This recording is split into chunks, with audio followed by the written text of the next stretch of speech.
ओम नमो भगवते वासुदेवाय नमः। प्रिय भक्तों, आप सभी को मोक्षदा एकादशी की हार्दिक शुभकामनाएं। आज सुनिए मोक्षदा एकादशी की व्रत कथा। मार्गशीर्ष अर्थात अगहन मास की शुक्ल पक्ष की एकादशी को मोक्षदा एकादशी के नाम से जाना जाता है। मोक्षदा का अर्थ है मोह माया के बंधन से मुक्त करने वाली तथा मोक्ष प्रदान करने वाली।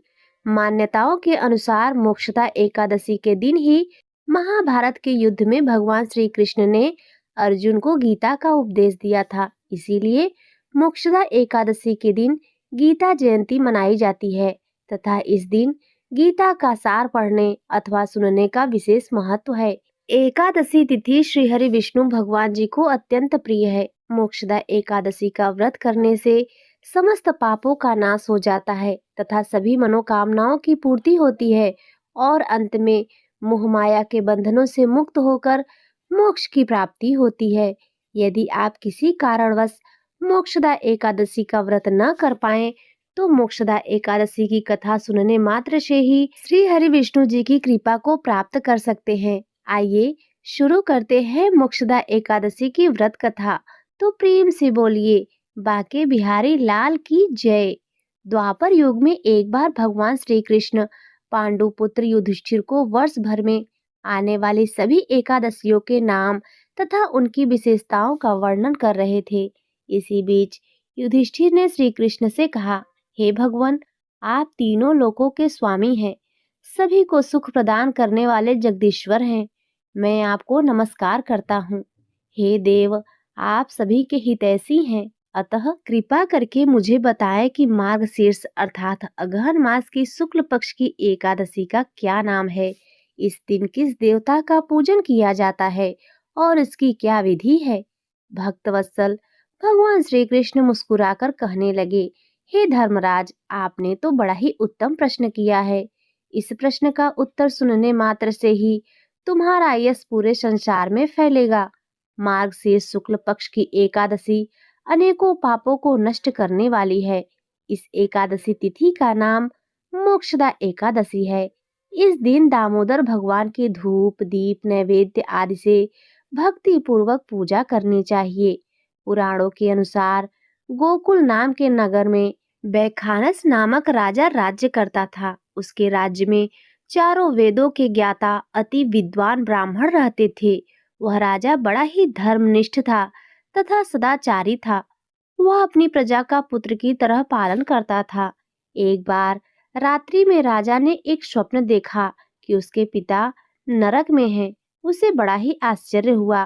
प्रातःकाल वह विद्वान ब्राह्मणों के पास गया और अपना स्वप्न सुनाया। उसने कहा, हे विद्वान ब्राह्मणों, मैंने अपने पिता को नरक में कष्ट उठाते हुए देखा है। उन्होंने मुझे कहा है कि पुत्र, मैं नरक में हूँ, यहाँ से मुझे मुक्त कराओ। जब से मैंने अपने पिता के यह वचन सुने हैं, तब से मैं बहुत बेचैन हूँ। मेरा मन किसी भी काम में नहीं लग रहा है। मुझे राज्य धन पुत्र स्त्री हाथी घोड़े आदि किसी में भी कोई सुख नहीं मिल रहा है। आप ही बताएं, मैं क्या करूं? हे ब्राह्मण देवताओं, इस दुख के कारण मेरा सारा शरीर जल रहा है। आप कृपा करके कोई ऐसा उपाय बताएं जिससे मेरे पिता को मुक्ति मिल जाए।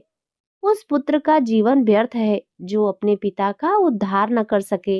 एक उत्तम पुत्र वही है जो अपने माता पिता तथा पूर्वजों का उद्धार करता है। जैसे एक चंद्रमा सारे जगत को प्रकाशित कर देता है, परंतु हजारों तारे नहीं कर पाते।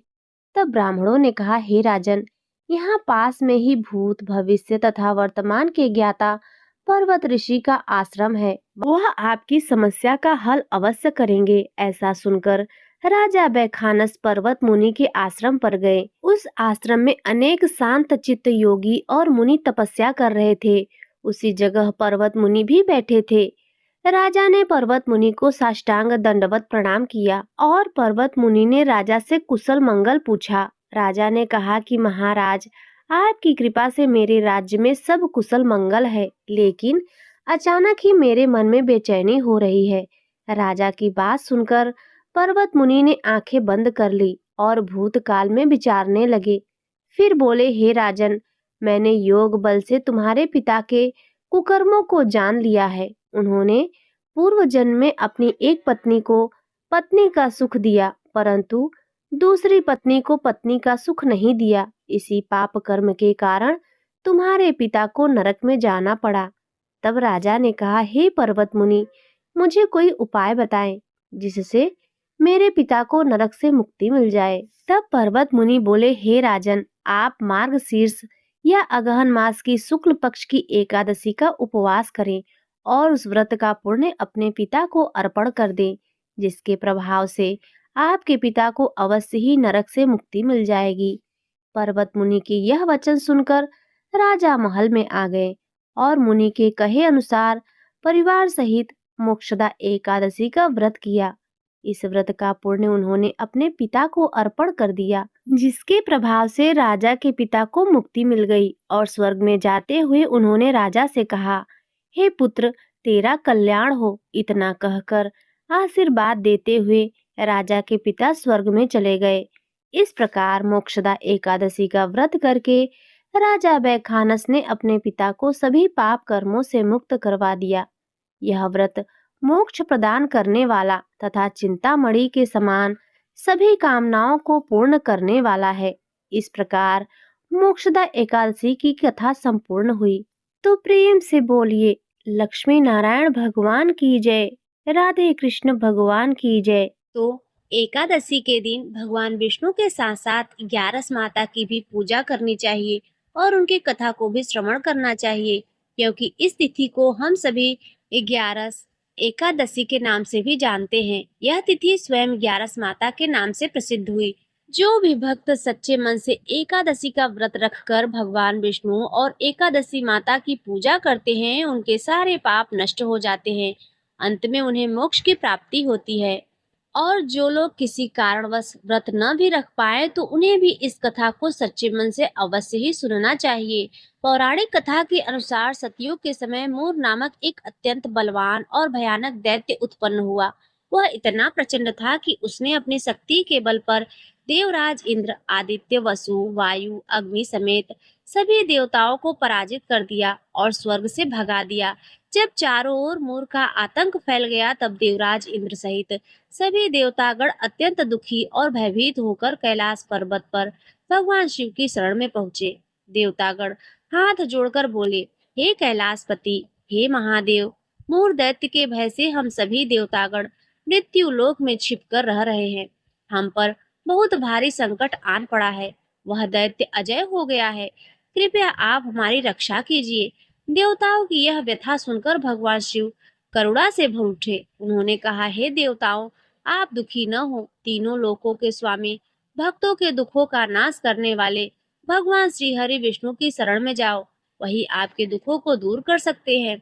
महादेव के वचन सुनकर सभी देवता क्षीर सागर की ओर गए। वहां उन्होंने भगवान विष्णु को शेषनाग पर शयन करते हुए देखा। सभी ने हाथ जोड़कर उनकी स्तुति प्रार्थना करनी शुरू कर दी। देवतागण बोले, हे देवताओं द्वारा स्तुति करने योग्य प्रभु, आपको बारंबार नमस्कार है। हे मधुसूदन, आपको हमारा नमस्कार है। आप ही देवताओं की रक्षा करने वाले हैं। कृपया आप हमारी रक्षा करें। दैत्यों से भयभीत होकर हम सब पर इस समय आपकी शरण में आए हैं। देवराज इंद्र सहित देवताओं के ऐसे वचन सुनकर भगवान विष्णु ने योग निद्रा से उठकर प्रेम पूर्वक पूछा, हे देवताओं, ऐसा कौन सा व्यक्ति है जिसने सभी देवताओं को पराजित कर दिया है? उसका नाम क्या है? उसमें कितना बल है और कहाँ निवास करता है? यह सब मुझे विस्तार से बताओ। तब देवराज इंद्र ने सारा वृत्तांत सुनाया। हे प्रभु, प्राचीन समय में नाड़ी जंघ नाम का एक राक्षस था। उसी का महापराक्रमी और लोक विख्यात पुत्र मूर हुआ है। उसकी चंद्रावती नाम की नगरी है। उसी ने स्वर्ग से सब देवताओं को निकालकर वहां अपना आधिपत्य जमा लिया है। प्रभु, उसने इंद्र, अग्नि, वरुण, यम, वायु सभी देवताओं को उनके अधिकार से वंचित कर दिया है। उस दैत्य का अत्याचार तो इतना बढ़ चुका है कि वह स्वयं ही सूर्य चंद्र बनकर प्रकाश करता है। वह स्वयं ही मेघ बनकर बैठा है और सबसे अजेय हो गया है। इंद्र ने प्रार्थना की, हे असुर निकंदर, आप उस दुष्ट मूर को मारकर देवताओं को अभय प्रदान कीजिए। देवताओं की बात सुनकर भगवान विष्णु ने आश्वासन दिया, हे देवताओं, आप परेशान न हो, मैं शीघ्र ही उसका संहार करूंगा। तुम इस समय चंद्रावती नगरी में मेरे साथ चलो। यह कहकर भगवान विष्णु सभी देवताओं सहित चंद्रावती नगरी की ओर चल दिए। उस समय दैत्यमुर अपनी सेना सहित युद्ध में जोर से गरज रहा था।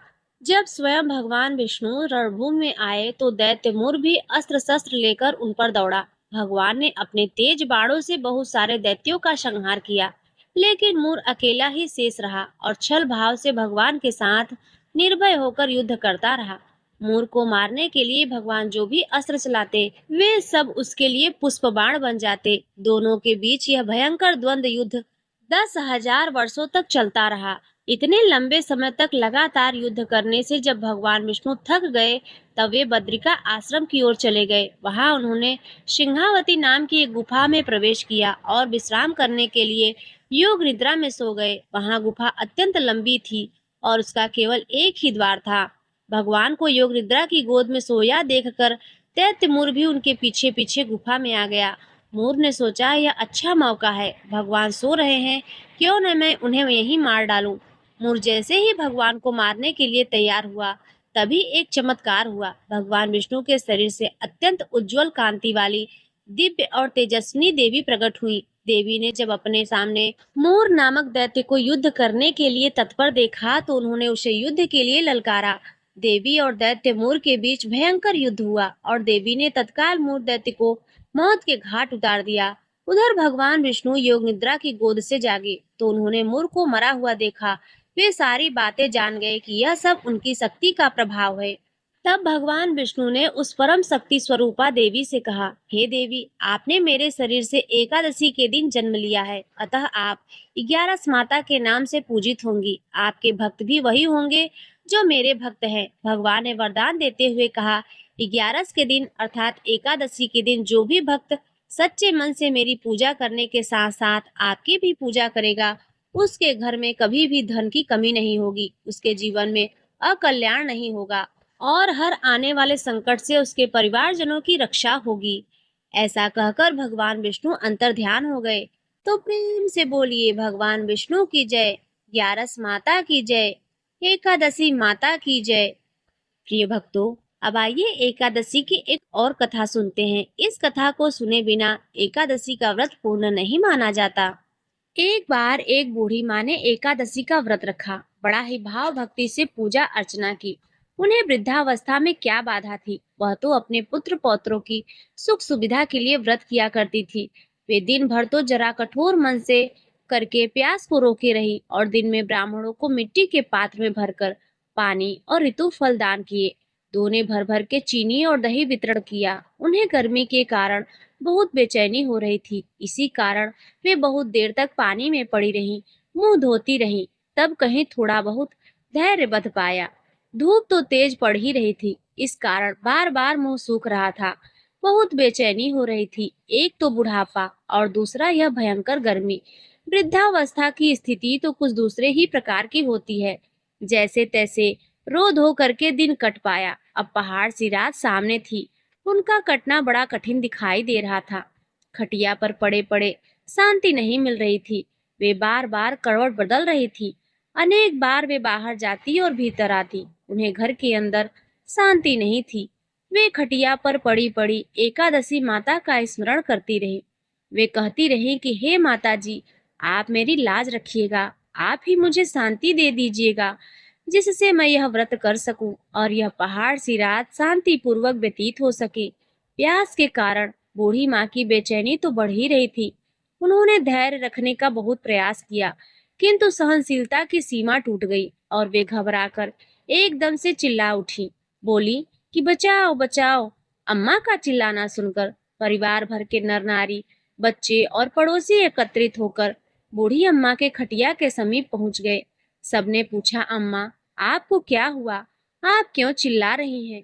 आप इस वृद्धावस्था में यह कठिन व्रत क्यों कर रही हैं? अम्मा जी, शक्ति से ही भक्ति होती है। थोड़ी ही देर में वे फिर से बोली, अरे, मेरे प्राण निकले जा रहे हैं, मेरी छाती पर ठंडे पानी का घड़ा रखो।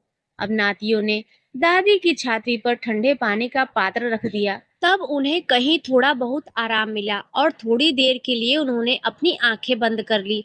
अब एकादशी माता ने सोचा कि यह बूढ़ी अम्मा तो बड़ी कठोर हैं, जरा जाकर उनकी परीक्षा लेनी चाहिए। वे आधी रात को मुर्गा बनकर टर टर करने लगी। मुर्गे की आवाज सुनकर दादी जल्दी से उठी और बाहर जाकर आसमान की ओर देखा, किंतु आसमान में कहीं उन्हें प्रातःकालीन तारा नजर नहीं आया। वे सोचने लगी, यह मुर्गा क्यों और कैसे बोल गया? उन्हें प्यास तो लग ही रही थी। थोड़ा बहुत उनका मन भी विचलित हो गया था। अंत में उन्होंने दृढ़ निश्चय कर लिया कि मैं अब व्रत पूर्ण करके ही छोड़ूंगी, चाहे भले ही मेरे प्राण क्यों ना निकल जाएं। यह सोचकर फिर वे खटिया पर शिथिल होकर लेट गई। थोड़ी देर में एकादशी माता ने उनकी फिर से परीक्षा लेनी चाहिए। एक छोटी सी बालिका एक गिलास में शरबत लेकर उनके सिरहाने आकर खड़ी हो गई और जोर से बोली, दादी जी, सवेरा हो गया है, आप हाथ मुंह धोकर शरबत पी लीजिए। पहले तो शरबत का गिलास देखकर उनका मन मचल उठा, किंतु अचानक व्रत का स्मरण हो आया। उन्होंने सोचा, मैं किसी भी प्रकार से अभी शरबत नहीं पी सकती हूँ। वे शांति पूर्वक अपनी खटिया पर लेट गई। फिर थोड़ी ही देर में उन्हें ऐसा लगा जैसे किसी ने उन्हें पानी के कुएं में पलट दिया हो। वे बड़ी देर तक हाथ पैर चलाती रही, किंतु उन्होंने अपने मुंह में एक बूंद भी पानी जाने नहीं दिया। वे दृढ़ता पूर्वक अपने व्रत का पालन करती रही। थोड़ी ही देर में न जाने कहां से सामने आग जलने लगी, जिससे भारी गर्मी बढ़ने लगी। प्यास के कारण प्राण निकलने लगे, किंतु बूढ़ी अम्मा का कुछ भी नहीं बिगड़ पाया। वे जहां की तहां मुस्कुराते हुए बैठी रही। थोड़ी ही देर में बाहर प्रकाश दिखाई देने लगा। ऐसा लगा जैसे सवेरा हो गया हो। बूढ़ी अम्मा ने जब बाहर निकलकर देखा तो समझ गई अभी सवेरा होने में 3-4 घंटे की देरी है। यह जानकर वे शांति पूर्वक इधर उधर घूमने लगी। फिर एकादशी माता यह बात अच्छी तरह से समझ गई कि यह बूढ़ी अम्मा किसी भी प्रकार से अपने व्रत से टल नहीं सकती। वे उनके अत्यंत सत्य व्रत को अच्छी तरह से समझ गई। अब सवेरा होते ही बूढ़ी माता ने स्नान किया, भगवान का पूजा पाठ किया, एकादशी की कथा सुनी, ब्राह्मणों को दक्षिणा देकर भोजन कराया। तब कहीं उन्होंने व्रत का पारण करके जल ग्रहण किया। कन्याओं को भोजन कराने के बाद अम्मा ने स्वयं भोजन किया। उस श्रेष्ठ व्रत के प्रभाव से बूढ़ी अम्मा की आयु में वृद्धि हो गई। उनका घर परिवार हरा भरा हो गया। अब उनको कोई अभाव न रहा। वे हर तरह से सुख साधनों से संपन्न हो गई। नाती नातिन से उनका घर भर गया और वे उसी दिन से 12 महीने की एकादशी का व्रत करने लगी। एकादशी का व्रत करने के प्रताप से इस संसार में हर प्रकार के सुख भोग कर अंत में वह वैकुंठ धाम को चली गई। जैसे एकादशी माता ने बूढ़ी माता और उनके परिवार को हरा भरा किया, ऐसे ही एकादशी माता हम सभी की मनोकामनाओं को पूर्ण करे। बोलिए श्री लक्ष्मी नारायण भगवान की जय। प्रिय भक्तों, अब आइए सुनते हैं एकादशी की चालीसा। श्री एकादशी चालीसा। दोहा। एकादशी व्रत की महिमा अपार, श्री हरि कृपा से मिटे कष्ट, हो भव से पार। चौपाई। जय जय एकादशी महारानी, सर्व व्रतों में हो तुम ज्ञानी। श्री हरि तुमसे रिझे भारी, सकल जगत में महिमा न्यारी। पद्म पुराण गुण गाते तेरे, स्कंद पुराण महिमा उचरे। श्री हरि के मन को हो प्रिय, हर लेते सारे दुख संताप। जो भी श्रद्धा से व्रत धारे, अच्छे पूर्ण वही निहारे। गाय अन्न जो दान में देवे, अच्छे लोक वही सुख पावे। दसवीं तिथि से नियम निभाना, पाप पुण्य का ध्यान लगाना। भूले से अन्न न ग्रहण करे, शुद्ध भाव से व्रत को धरे। फल फूल पर निर्जर रहकर करे पूजन श्री हरि चरणों पर। सुख संपत्ति पावे यह प्राणी, अष्ट सिद्धि नौ निधि कल्याणी। द्वादशी को करे पारण शुभ, पाप ताप सब हो जाए लुप्त। जो कोई इसको पढ़ता गाता, सकल मनोरथ पावे सुख पाता। सदा सहाय दिन दुखन पर, ममता करे निज भक्तन पर। विष्णु वल्लभा जगत तारिणी, जग कल्याणी भव भय हारिणी। मास मास में आती हो तुम, सबको मुक्ति दिलाती हो तुम। कथा सुने जो भक्त ध्यान से, मन वांछित फल पाए मान से। नारद बोले हरि से वचन, आपका है यह परम भजन। एकादशी महाव्रत अति शुभ, कष्ट मिटाती हरती अशुभ। करुणामयी दया की सागर, भक्ति भाव से पूजे नागर। जो भी व्रत को नियम से करता, वो भवसागर से है तरता। एकादशी का महात्म भारी, गावे वेद और दुनिया सारी। जो भी पढ़े यह चालीसा, हरि कृपा से मिले सुप्रतासा। दोहा, एकादशी व्रत जो अपनाए, सकल मनोरथ सिद्ध हो जाए। श्रद्धा से जो व्रत को धाये, श्री चरणों में सुख वह पाए। इति श्री एकादशी चालीसा संपूर्ण। प्रिय भक्तों, अब आइए सुनते हैं एकादशी माता की आरती। ओम जय एकादशी, जय एकादशी, जय एकादशी माता। विष्णु पूजा व्रत को धारण कर शक्ति मुक्ति पाता। ओम जय एकादशी, जय एकादशी माता। विष्णु पूजा व्रत को धारण कर शक्ति मुक्ति पाता। तेरे नाम गिनाओ देवी, भक्ति प्रदान करिनी। गण गौरव की देनी, माता शास्त्रों में वरिनी। ओम जय एकादशी, जय एकादशी माता। विष्णु पूजा व्रत को धारण कर शक्ति मुक्ति पाता। मार्ग शीर्ष के कृष्ण पक्ष की उत्पन्ना विश्वतारिणी जन्मी। शुक्ल पक्ष में हुई मोक्षदा, मुक्तिदाता बन आए। ओम जय एकादशी, जय एकादशी माता। विष्णु पूजा व्रत को धारण कर शक्ति मुक्ति पाता। पौष के कृष्ण पक्ष की सफला नामक है। शुक्ल पक्ष में होए पुत्रदा, आनंद अधिक रहे। ओम जय एकादशी, जय एकादशी माता। विष्णु पूजा व्रत को धारण कर शक्ति मुक्ति पाता। नाम षठ तिला, माघ मास में कृष्ण पक्ष आवे। शुक्ल पक्ष में जया कहावे, विजय सदा पावे। ओम जय एकादशी, जय एकादशी माता। विष्णु पूजा व्रत को धारण कर शक्ति मुक्ति पाता। विजया फाल्गुन कृष्ण पक्ष में शुक्ला आम्ल की। पाप मोचिनी कृष्ण पक्ष में चैत्र महाबली की। ओम जय एकादशी, जय एकादशी माता। विष्णु पूजा व्रत को धारण कर शक्ति मुक्ति पाता। चैत्र शुक्ल में नाम कामदा, धन देने वाली। नाम वरुथिनी कृष्ण पक्ष में वैशाख माह वाली। ओम जय एकादशी, जय एकादशी माता। विष्णु पूजा व्रत को धारण कर शक्ति मुक्ति पाता। शुक्ल पक्ष में होय मोहिनी, अपराजेष्ठ कृष्ण पक्षी। नाम निर्जला सब सुख करने, शुक्ल पक्ष रखी।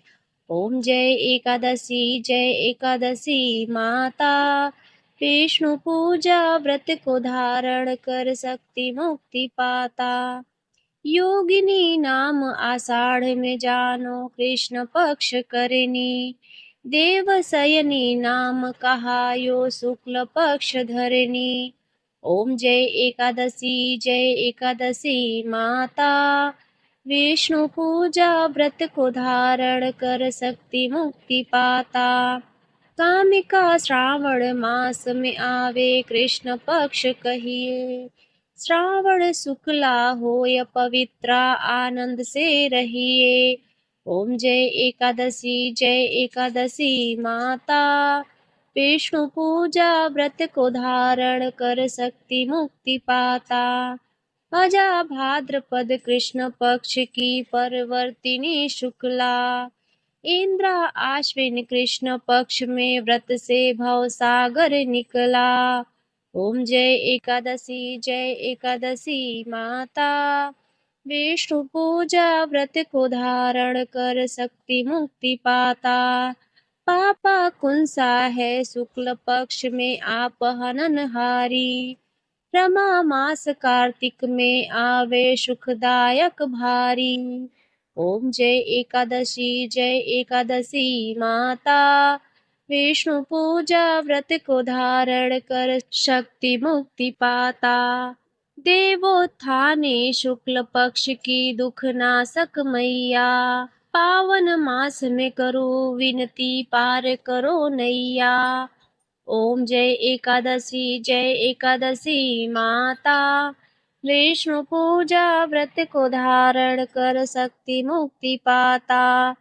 परमा कृष्ण पक्ष में होती जन मंगल करिनी, शुक्ल मास में होय पद्मिनी दुख दारिद्र हरिणी। ओम जय एकादशी माता, विष्णु पूजा व्रत को धारण कर शक्ति मुक्ति पाता। जो कोई आरती एकादशी की भक्ति सहित गावे, जन गुर दीता स्वर्ग का वासा निश्चय वह पावे। ओम जय एकादशी माता, विष्णु पूजा व्रत को धारण कर शक्ति मुक्ति पाता। ओम जय एकादशी माता, विष्णु पूजा व्रत को धारण कर शक्ति मुक्ति पाता। तो प्रेम से बोलिए माँ एकादशी की जय, लक्ष्मी नारायण भगवान की जय। प्रिय भक्तों, यदि आपको आज की एकादशी की कथा, चालीसा, आरती यदि पसंद आई हो तो वीडियो को लाइक जरूर करें। चैनल पर यदि पहली बार आए हो तो सब्सक्राइब भी कर लें और कमेंट में जय श्री हरि विष्णु अवश्य लिखें।